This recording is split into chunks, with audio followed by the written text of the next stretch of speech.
des travailleurs, ils encaissent leur TVA et ne le versent pas. Ça, c'est du quoi? Non, mais ça encore, il faut que ce soit avéré. Mais ça, c'est du quoi? Mais il faut que ce soit avéré. Mais parce que l'accusation gratuite aussi, c'est condamné par la... Non, le président de la République ou bien le premier ont une station, dans une station d'information qui leur permettent d'avoir quand même, de dire des choses qui sont vérifiées et fondées. Ils peuvent se tromper. Non, d'accord, l'erreur est... C'est des humains. Non, d'accord, c'est des humains. Mais quand même, je dis qu'ils sont dans une situation qui leur permet quand même d'avancer des choses qui sont fondées. Et je vous le dis ici, hein, le Premier ministre ou bien le président de la République ne se réveille pas un jour pour dire ceux qui font certaines pratiques, effectivement, peuvent être qualifiés. Mais oui, mais ils peuvent aussi utiliser des subterfuges politiques pour peut-être coincer ceux qui les empêchent de tourner en rond. Ça aussi, c'est connu, c'est sûr. Ce que vous savez, nous, on n'est pas dans la langue de bois. Nous sommes différents quand même des anciens politiciens, mais des anciens politiques.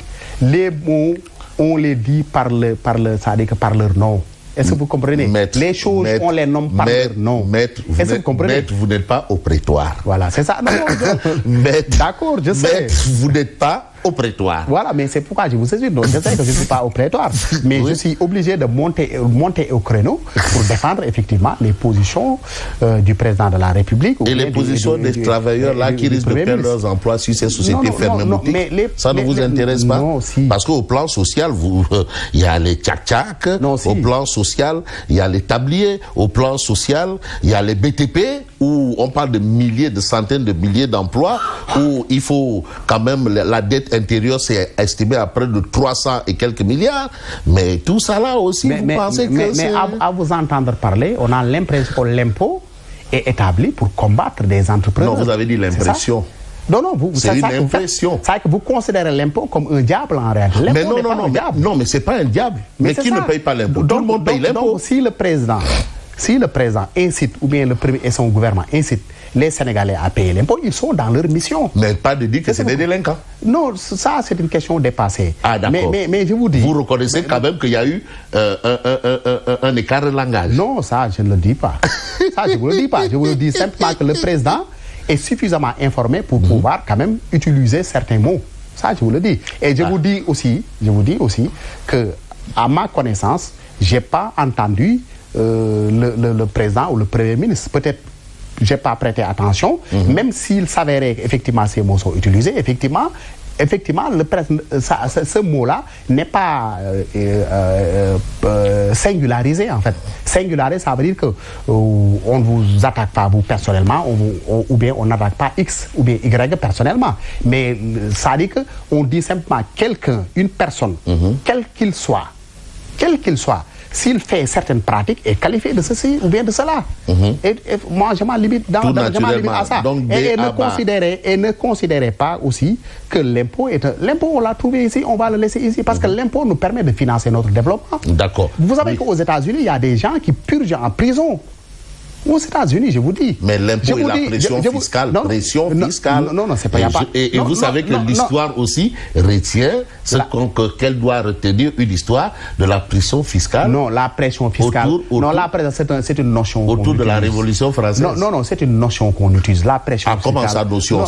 C'est pas comment notion? Non, n'importe qui peut dire pression fiscale. Est-ce que vous comprenez? N'importe qui peut dire pression. Qu'est-ce que ça veut dire pression fiscale? Mais ça veut dire exercer une pression sur quelqu'un à user et abuser du pouvoir de l'État pour contraindre cette personne ou mettre la clé sur le pain. Ah non, mais attendez. Mais si la personne est redevable quand même, le contribuable qui est redevable du fisc, mais il doit payer. Discuter. Mais il n'y a aucun souci. Mais pourquoi bander les fiscs? Non, je dis que pourquoi, on se réveille un jour, on vous demande de payer vos impôts et les gens crient sur tous les toits. Peut-être c'est la méthode qui pose problème. Non, si vous estimez... Parce qu'il y a un service pour ça. Il y a un service pour ça. Ce n'est pas... Il y a un service pour ça. Mais ce service-là qui est habilité, aujourd'hui la SNR, si des questions relatives aux compétences de la SNR sont évoquées par une haute autorité, mais est-ce que aussi, c'est pas un problème d'élégance? Non, s'il vous plaît. Le président de la République est le chef de l'exécutif. Oui, d'accord, ça c'est ce qu'on dit. Il est notre chef, nous tous. Ah bon? Oui, bien sûr. Donc il peut parler de tout ce qu'il veut, quand il veut, comme il veut. Comme il veut. Il peut dans tous les domaines. Comme il veut. Dans tous les domaines qui relèvent de l'exécutif. Vous parlez du président de la République. Du président de la République. Seulement le président de la République. Est-ce que c'est la même compétence du Premier ministre? Parce que le Premier ministre est le chef du gouvernement aussi. D'accord. Le Premier exécute la politique gouvernementale. C'est ça, il faut le savoir aussi. Parce que le Premier ministre aussi, c'est une personnalité de l'exécutif. Oui. Et à ce titre-là, le Premier ministre n'a pas de limite. N'a pas de limite au niveau de l'exécutif. Donc il peut dire ce qu'il veut, comme il veut, quand il veut. Mais bien sûr, le Premier ministre peut intervenir dans tous les domaines de l'exécutif. Quel que soit l'endroit, c'est-à-dire même dans un champ, dans un poulailler. Il peut... Non, je vous dis, ça dit que l'exécutif, je vous parle de l'exécutif. D'accord, mais je veux dire, c'est-à-dire dans un meeting politique, il peut le faire. Non, mais quand même, un meeting, c'est des Sénégalais qui sont là. Et les Sénégalais ont besoin d'être rendus en compte. Maître, vous n'êtes pas au prétoire. Il faut comprendre. Et les Sénégalais ont besoin de savoir. Et à ce titre-là, si les conditions sont réunies, le Premier ministre ou bien le président de la République peut effectivement expliquer sa politique aux Sénégalais. Là, il s'adressait à ses militants. À ses militants, mais bien sûr. Parce que ces militants qui ont voté pour lui, ils ont voté pour une raison. Pour que le pays soit redressé aussi. Mais il est le Premier ministre de tout. De tous les Sénégalais. D'accord. Mais la communication aussi doit s'effectuer partout. Devant toutes les audiences, et y compris les audiences qui sont constituées uniquement par des militants ou bien par des sympathisants. D'accord, je ne peux pas terminer quand même la dernière actualité, c'est ce qui se passe à l'Assemblée nationale. Alors la dissolution du HCCT et du CESE qui apparemment crée polémique. Vous ne craignez pas une crise institutionnelle? Non, je pense que les Sénégalais conviennent et sont d'accord que ces institutions, c'est des institutions budgétivores. Ah, ils vous l'ont dit? Oui, tout ça. C'est des institutions d'ailleurs.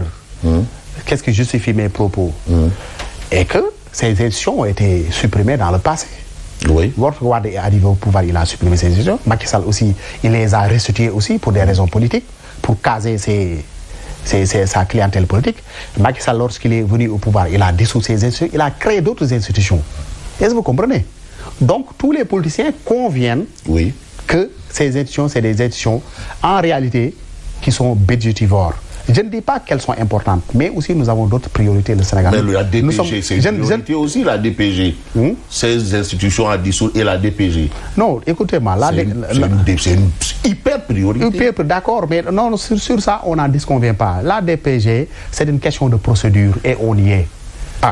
Si les conditions sont réunies, Inch'Allah, le Premier ministre c'est-à-dire une assemblée taillée sur mesure, c'est ça, conditions réunies? Non, cela dépend aussi, cela dépend. Parce que de qui? C'est la loi, c'est la Constitution. Je dis que c'est la loi, il n'y a aucun souci.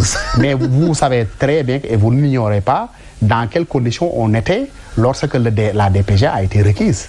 On ne peut pas quand même faire une DPG devant une Assemblée nationale qui n'avait pas de règlement intérieur. Effectivement, aujourd'hui... Mais maintenant, vous demandez la dissolution du HCCT et du CESE dans une Assemblée nationale qui n'a pas de règlement intérieur. Non, moi, ma position personnelle, c'est une affaire politique. C'est une affaire politique, parce que aussi, même la DPG, c'est une affaire politique aussi. Mais c'est dans la Constitution. Effectivement, même si, d'accord, si sur le plan... C'est la loi. Sur le plan juridique, sur le plan légal, la loi, la Constitution l'a prévu. Et le processus aussi est déterminé et défini par la loi. Ça, on n'en disconvient pas. Mais aussi, quand même, vous savez que la DPG a une portée politique. Parce que nous avons une Assemblée nationale qui ne nous est pas favorable, ça il faut le dire. Donc c'est parce que l'Assemblée ne vous est pas favorable que vous n'allez pas faire de DPG. Oui, et puis on a la possibilité, au bout de ces 2 ans, de dissoudre l'Assemblée nationale. Et ma position est que nous avons besoin d'une majorité à l'Assemblée nationale et que l'Assemblée nationale soit dissoute et qu'on instaure une autre législature pour nous permettre, pour nous donner la majorité confortable et de dénouer notre politique. Et celui qui nous a dit ici que ce n'est pas toujours bon de donner au président de la République une majorité à l'Assemblée nationale. Non, ces propos-là, vous les envoyez au calendrier grec? Non, c'est pas ça. Ça dépend du type de président. Si vous avez un président, on peut dire même monarque, jugement de valeur. Non, bien si. Bon, nous, c'est notre position. Jugement de valeur. Et les faits ne nous ont pas démenti. On a vu un président qui, tantôt, il instaure, tantôt, il efface le poste de Premier ministre. Donc, ça dit qu'au rythme de ses humeurs. D'accord. Donc, on ne peut pas... Ce président-là manifeste tous les attributs d'un président monarque. C'est un élu. Non, je sais. Président élu démocratiquement. Non, il y a aucun souci. Mais on a vu vu des dictateurs qui ont été élus démocratiquement. Mais Hitler et qui se sont transformés. Hitler même a été démodé.